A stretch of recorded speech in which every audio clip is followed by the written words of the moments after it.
Olá, tudo bem? Então, hoje vamos gravar aqui uma, uma continuidade, né, daquilo que vimos tratado antes sobre o tema do dano, né? Então, veja bem, quando a gente fala de dano, juridicamente, nem sempre é possível que haja compreensão exata da dimensão dos problemas jurídicos que podem aparecer na precisão no cálculo dos valores de indenização.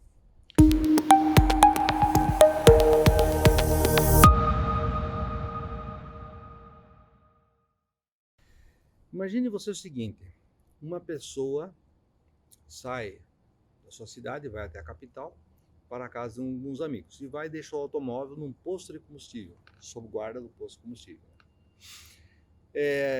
Após a meia-noite, um frentista vem lá e tal, e acabou o seu turno, e ele resolve dar uma voltinha com esse carro que está lá sob guarda do posto de combustíveis, né? Ele vai dar uma volta, e nesse interim, como já é madrugada, um ônibus está voltando para a sua garagem em alta velocidade, o motorista está cansado, quer terminar o seu expediente, e aí o que acontece? Acontece uma batida entre o ônibus e o automóvel, que o culpado originalmente é esse automóvel. E o ônibus aí então, abalroado, decola do chão e vai bater no primeiro andar do edifício e arrebenta toda a sala de uma mulher que estava dormindo, uma senhora de idade. Dormindo, a mulher acordou, aquele barulhão e tal, tá caindo do céu. É um ônibus que está lá na sala dela. Perceba bem o problema aqui do dano. A ação se torna complexa, porque daí essa senhora quer receber. Quem que ela vai interpelar para pagar o dano que ela teve? O que ela vê ali é o ônibus, né? Então ela vai interpelar essa empresa de ônibus. Mas aí essa empresa de ônibus vai interpelar esse proprietário, o dono, então aquele que está dirigindo esse automóvel, né? Esse automóvel está sendo dirigido pelo funcionário do posto de combustíveis, que pegou o automóvel sem autorização, mas estava com a chave, né? Depois também esse proprietário do automóvel vai querer receber a indenização do posto, porque deixou lá o carro sob guarda do posto, né? Então se veja, e depois ainda esse funcionário do posto entra com uma reclamatória trabalhista contra o dono do posto. Então se veja, quando a gente fala em dano, às vezes as situações são mais simples, elas aparecem mais simples, mas na prática podem ser situações de cálculo complexas, né?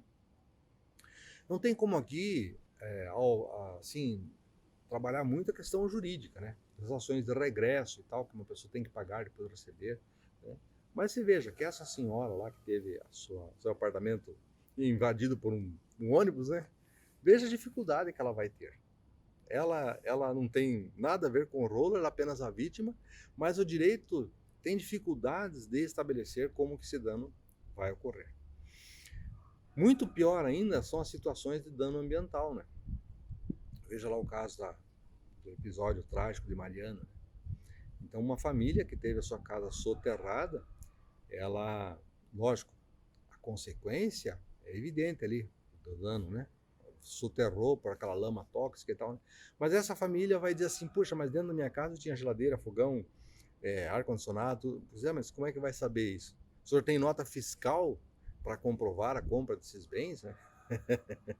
É óbvio que não tem, mas você veja, a reparação do dano emergente leva a que haja necessidade de comprovação de que aquilo seja positivo, que esteja lá evidenciado, que tenha essa positividade de orçamento, né? Como é que é possível provar que dentro da casa que foi tomada pela lama haviam as coisas que se está a reclamar, né? Aí some tudo, fotografia, nota fiscal, tudo, né? Então perceba que aqui o dano, a situação, o cálculo do dano tem uma série de complicantes, uma série de vicissitudes que tornam o cálculo do dano emergente nem sempre fácil, nem sempre possível de ser feito com 100% ali, né? É muito mais fácil a gente pensar no paralama estragado, porque ali o paralama é um prejuízo facilmente contabilizado, facilmente positivado, né? Mas os casos de acidentes de dano ambiental são muito mais complexos.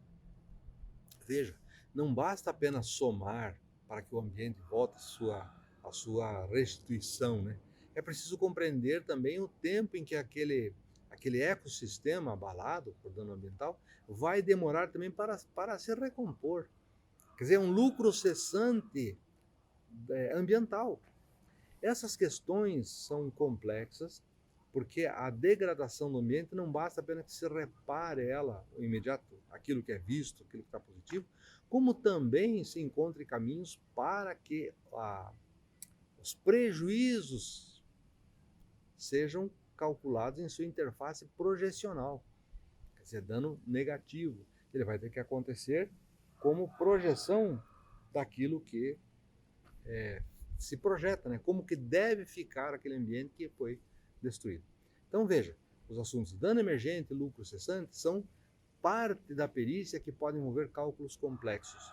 Por isso também sejam muitas vezes remuneração bastante elevada, porque são cálculos, estações e analíticas bastante complexas do ponto de vista pericial. Tá bom? Um abraço aí.